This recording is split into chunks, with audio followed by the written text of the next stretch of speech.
いけるね、持てるね。お、めっちゃ軽い。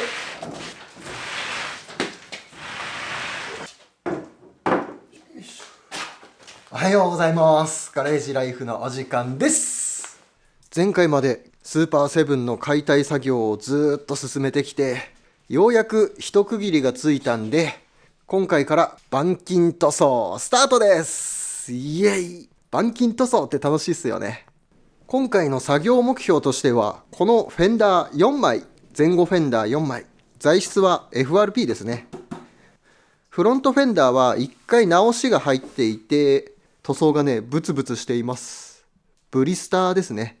ブリスターが出ちゃっています。反対側もブツブツ出ています。リアフェンダーは直しが入ってない純正オリジナルのままなんですけど、傷があったりとか、FRP なんでクラックが入ってたりとか、あんまり状態良くないんで、リアフェンダーも板金して直していきます。で、もう一つ FRP 部品あって、ノーズコーンっていう車の前側につく部品があるんですけど、これちょっとフィッティング、取り付けに難があるんで、これは後回しにします。これちょっと作業時間かかりそうなんで、今回はフェンダー4枚作業をやっていきます。まずは先に色作っていきます。色。よいしょ。よいしょ。こんなもんかな。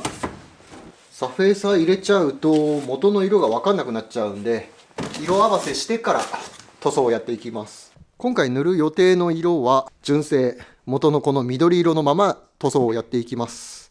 これイギリスの代表的な緑色なんですよね。イギリス車といえば緑みたいな、ブリティッシュグリーンっていうみたいですね。いや、今までずっと板金塗装色替えでずっとやってきたんで、たまにはね、純正のまま直してもいいかなと思って。意外とこの緑ね、綺麗なんですよ。で、今回この後ろのフェンダーだけオリジナルのままなんで、これに色合わせやっていきます。ただ、色番号とかが全然わかんなかったんで、今回目視で色合わせやっていきます。ソリッドのグリーン、メタリックとかじゃない、ソリッドのね、緑色なんで、ある程度目見で合わせれるんじゃないかなと思います。しばらく色合わせなんてやってないですけど、原色で色味の一番近かった YS グリーン、これをベースに作っていきます。 YS グリーン入ります。ドゥワー。このままだとちょっと青っぽい、緑が濃いというか青っぽいんで、少し黄色とか黒とか白とか他の色入れて混ぜて色を寄せていきます。ライムグリーン、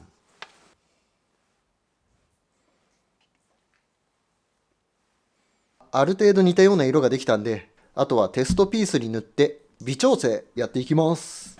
テストピースグレーと白の2色になってます。色の隠蔽力がどのぐらい高いかとか、そういうのが見れるような感じです。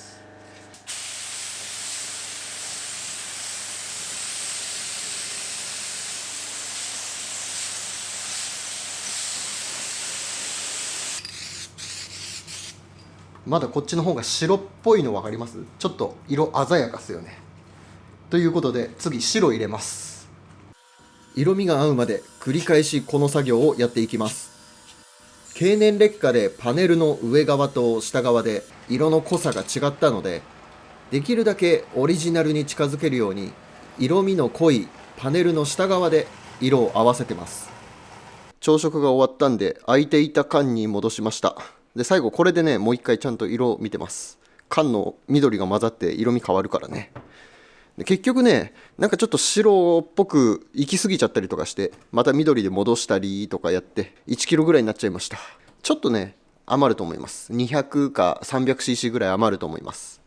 色が余れば塗り直しするときにね、同じ色をそのまま塗れるんでよしとしましょう。この間ね、トヨちゃんと話してて、僕当たり前だと思ってたんですけど、意外と一般的には当たり前じゃなかったみたいなことがありまして、朝食した色とか、あとこれ買ったやつ朝食済みの色とか、これジムニーで塗った時の色なんですけど ZVL、 これ朝食済みで買いました。で、これもね、製造ロットとかで結構色味変わってくるんで、必要とする色の量よりも多めで用意する方がいいです。同じグレーなんですけど、作ってるそのロットによってちょっと黄色っぽいとかちょっと青っぽいとかがあるんで、全く同じ色にはならないんで、こういうのはちょっと多めに買っておく方がいいです。3.6 キロで買ったんですけど、結局ね、使った量的には 2.5 キロぐらいだったかな。室内とかドア裏とかも全部塗って 2.5 キロだったと思います。使ってて3キロぐらいかな。だから実際 600cc とか1キロぐらい余ってるんですけど、色が余る分には塗り直しができるなっていう感じで、ちょっと多めにね、色は用意した方がいいです。色が余ったら塗り直しができる、そういう感じでどんどん色を貯めていくとね、ロッカーの中がね、色で溢れ返ってきます。これジムニーの色、こっちは艶消しの黒、11塗った時の色ですね。インプレッサ塗った色とか、これホイール塗った色ですね。インプレッサのオレンジのホイール塗った色。板金工場だと似たような色の車がいっぱい入ってくるんで、色を多めに作っても他の車で使えたりするんですけど、個人でやってるとね、結構色余っちゃいますね。はい、ということで色が完成したんで、これから板金をやっていきます。フロントフェンダーから先に板金やっていきます。これ補修入ってるんで、この塗装の下がどういう状態になってるかわかんないんで、もしかしたら板金やり直しっていう可能性もなくはないんで、作業時間もしかしたらかかっちゃうかもしれないんで、先に手間のかかりそうな方からやっていきます。こんな感じでブリスターブツブツ出ちゃってるんで、よく見てもらうとこの辺とかうねうね面が出てない、ちょっとうねうねしてたりするんで、使っていくペーパーは80番、こんだけ粗いペーパーでもうガッツガツ削って形整えながら塗装を落としていきます。ブリスターの原因はサフェーサーでした。削っていくとサフェーサーがブツブツなっていたんで間違いないと思います。水分や油分が混ざってしまったりとか、硬化剤の配合ミスとか、原因はいろいろあります。きっちりとブリスターを落とさないと塗装した時にまた再発してしまうんで、きれいに全て削り落としていきます。ブリスターの原因になってたサフェーサー、きっちりと削り落としました。でこの白い部分はスプレーパテですね。で黒いところが FRP のゲルコートで、その下にファイバーが見えてますね。マーブル模様みたいになっちゃってるけど、これで面がね出てます。これで真っ平らな状態です。高いところは削れて、低いところは残ってるっていう形です。そしてこっちも多少もう時が進んじゃってるんですけど、こっちはスプレーパテ入ってませんでした。クリアがあって、ベースの緑色があって、でサフェーサーで FRP のゲルコート。サフェーサーでブリスター起こってたから、こんな感じでブツブツなっちゃってます。削るとね、こういう風になります。そしたらこっちのフェンダーもね、まだ削るとこ残ってるんで、こっちも80番で全部削り落としちゃいます。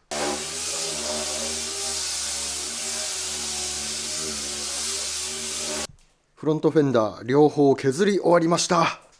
80番で削ったままだとちょっとペーパーのね目が粗くて、サフェーサー入れるとね傷みたいに出てきちゃうんで、その後120番かけて240番かけて、で400番まで目を細かくして表面ツルツルに仕上げてあります。でプレスラインとかエッジの部分は手作業で削り落としました。だいたい1個仕上げるのに3時間ぐらいかな。3時間かけて作業やりました。めっちゃ時間かかりました。全部削り落としましたからね。削り落とした粉、こんなにたくさんです。ほら、全部これ削った粉です。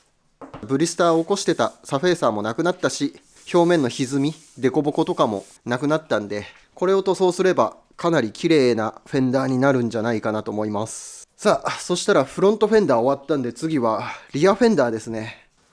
テールランプとかフェンダーについてる部品外していきます。プラスネジじゃなくてマイナスでした。よいしょ。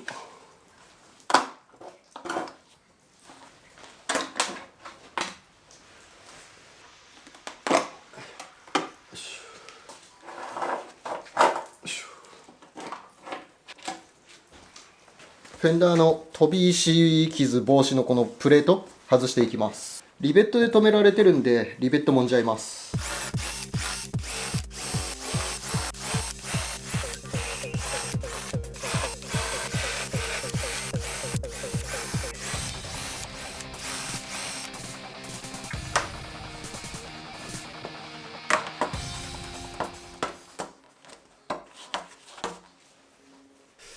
そしたらリアフェンダーも削っていきます。こういうね、傷とか、あと飛び石とか結構あるんで、そして FRP 特有の歪みですね。フロントフェンダーと同じ。若干うねうねした感じがあります。フロントフェンダーほどひどくはないんですけど、こっちもちょっとうねうねしてるから、テールランプあたりだと分かりやすいかな。この辺結構ね歪んでるんですよ。こううねうねうねって蛍光灯に当てると、ほらうねうねうねってしてますよね。これ FRP 特有のね歪みですね。鉄板だとあんまこういう感じにならないんですけど、80番で面出しやっていきます。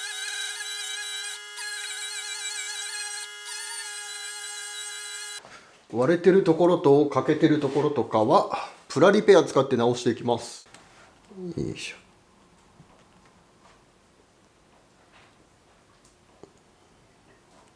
リアフェンダー研ぎ終わりました。こんな感じで研いでたら下からサフェーサーとパテと出てきました。オリジナルは塗装じゃなくて FRP の樹脂自体が緑色です。研いでもこういう感じでね、緑っぽい粉が出てくるばっかりで、塗装が落ちるようなあれじゃないです。樹脂自体が緑です。だからこっちの左のリアフェンダーだけなんか全然削ってない感が出ちゃってますけど、これでも結構削り込んでますからね。80番でガッツガツ削ってある程度面出しした感じでこれです。右のリアフェンダーは直してあったから、この緑色の部分が FRP の緑、そしてここ緑色が塗装の緑、これがクリアですね。これきっちり落としきらなかったのは別に塗装がブリスターを起こしたりとかそういう変な感じになってなかったんで、このままの状態でもサフェーサー入れて大丈夫だなっていう判断だったので全部削り落としていません。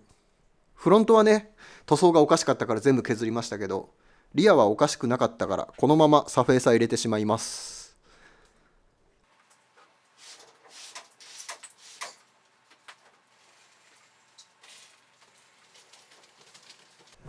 ぴったり駐車場に3台入った。これでガレージのシャッター閉められます。ケーターハムコンパクトでいいね。シリコンオフで脱脂します。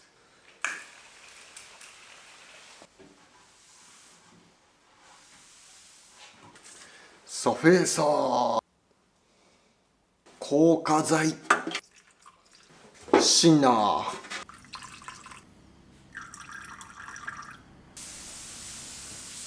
サフェーサーは合計で 300g ぐらい使いました。この後サフェーサー研いで形を整えたりするのに結構研ぎ込む予定だったんで、気持ち厚めに2回塗りで塗装しておきました。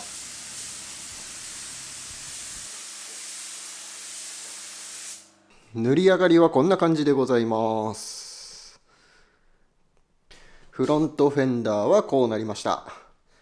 元のブツブツの状態よりは全然いいですね。名車再生スーパーセブン、チャンネル登録よろしくね。乾燥させるのは赤外線とかで炙ってあまり温度上げすぎると歪んだりとか曲がったりとかする可能性があるんで、家の中で20度30度ぐらいでね常温で乾燥させるようにゆっくりと乾かしました。ところどころ巣穴とかがあったんでラッカーパテで拾ってあります。これからの作業としては塗装するためにこのサフェーサーを研いでいきます。400番のペーパーでこうやって研いで、このサフェーサーの肌が残ったままの状態だと塗装するとね、このモコモコモコっとしたサフェーサーの肌がねそのまま出てきてしまうんで、全体がこう白くなるようにしっかりと肌を落としていきます。でこの400番の目のままだと今度ね傷みたいになって塗装に出てきてしまうんで、次は600番でこの目消しをやって表面をツルツルに仕上げてあげます。そうするとこんな感じになります。こっち先にね作業を進めてた方です。ちょっと形悪くてもしかしたらサフェーサー入れ直しになるかもしれないなと思ってね先に削ってあったんですけど、こんな感じで400で研いで600で研いで表面はね白ぼけた状態でツルツルになってます。フロントフェンダーも同じように作業をやりました。でちょっとねフロントフェンダーやっぱりね形がちょっといびつで研いでたら下地が出てきたりとかして、あと巣穴とかもねちょっと多かったんでもう一回サフェーサー入れ直しました。こっち側もこんな感じです。サフェーサー入れ直ししてあります。でこっちも同じようにサフェーサー研いで、これもサフェーサー研いで、でリアフェンダーも研いで塗装できるように準備をやっていきます。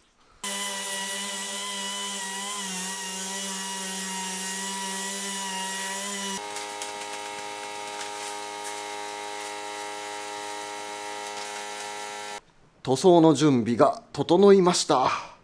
すべて600番のペーパーまで下地処理が終わっています。塗装するときにこの際の部分というか、こういうところが台についてると濡れないんで、こんな感じでかさ増ししてフェンダーがこう台にくっつかないようにセッティングしてあります。リアフェンダーも同じく。あとフェンダーの裏側、泥とかが結構ついてたんで、それがゴミの原因になったりするんでね、しっかりと水で洗い流してあります。で、ホコリが舞わないように床は水で流して、あとはこれをシリコンオフで脱脂して塗装っていう感じですね。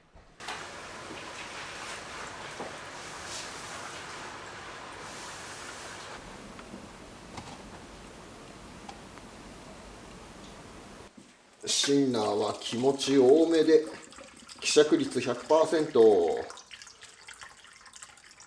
よっけー。シンナー多い方が塗料の乾きがいいです。そう、トヨちゃんの動画でそこ言ってたんですけど、詳しいこと説明してなかったですよ。シンナー多い方が乾くのがいい理由、これ塗ってる時にこっから塗装するパネルまでの距離、ここを遠く取って、ここでね、シンナーを飛ばすイメージ、ここでシンナー乾かして乾いてる塗料を塗っていくイメージで塗ると垂れないです。で、シンナー多い方が乾きがいいです。そう、トヨちゃんにね一応説明してたんですけど、あの動画の中に解説が入ってなかったんで、逆にシンナーが少ないとネタが重たくなってブチュっていう重たいダマのような感じで塗っていく感じになるから、肌もね粗くなっちゃうし、距離取っても結局シンナー乾くっていうのがなくなっちゃうから、塗った膜圧がね乾きが悪かったりするんで、僕はシンナー多めで塗る派です。近くで塗ると垂れますからね、そこだけ注意しましょう。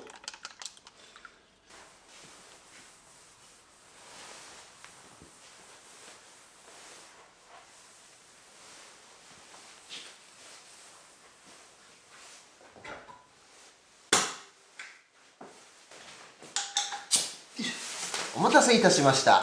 それでは皆さんご一緒に塗装タイムいってみよう。1回目は様子見でバラ拭きで塗装していきます。このバラ拭きの段階で弾いたりとかゴミがついてないかとかしっかり見て、もし不具合があれば修正します。特に問題なさそうだったんで続けて2回目塗っていきます。1回塗ったらこんな感じ。塗りは常に半ツヤになるように塗っていきます。ツヤツヤでもなくバサバサでもなく半ツヤ、この方が失敗しにくいです。色ムラとか垂らしたりとかそういう失敗がなくなります。1回塗りだとまだ下地が透けてますね。サフェーサーのこれがなくなるまで多分あと2回、色3回のせないと多分これ決まらないと思うんで、この後も続けて塗っていきます。続けてのせるときはこういう関係ないところ触ってみて、ベタつかないか、ちゃんと塗料が乾いてるかどうか見て、手につかなければ次乗っけて大丈夫ですね。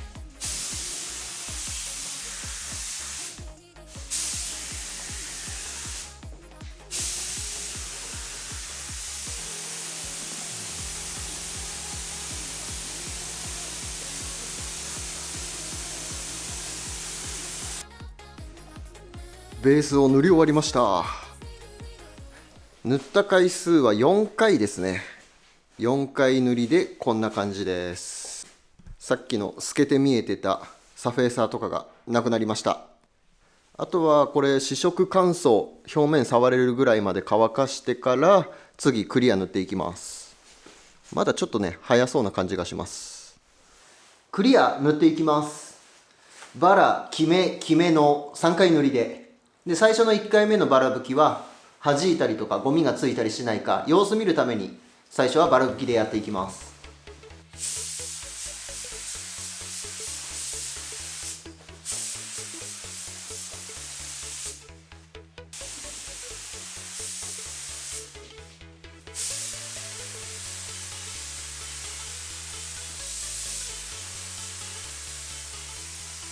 バラ吹きはこんな感じです。本当に粉振ったような感じで全然ツヤの出ないような状態に塗装します。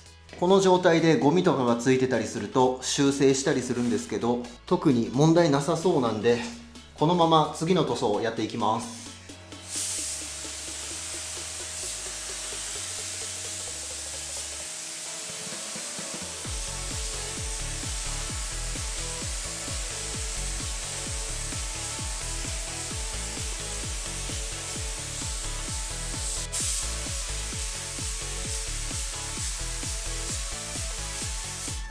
1回目のクリア塗装が終わるとこんな感じです。この時期寒くてクリアが後から伸びてくるんですよ。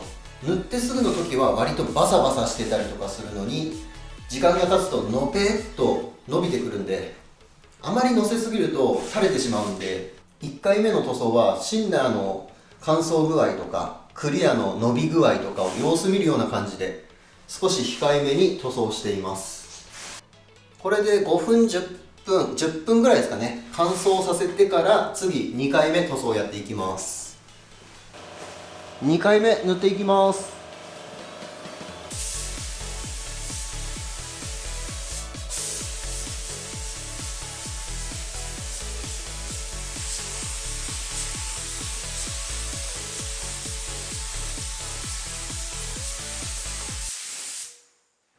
塗装後翌日です。塗り上がりはこんな感じです。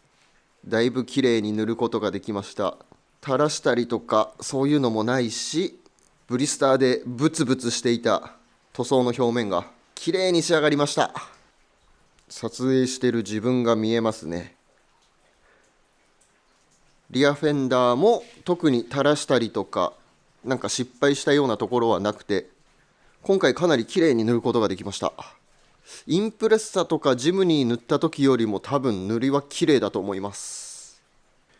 ただ全然まだ乾いてはいないので、こうやってね指で触ると指紋が入ります。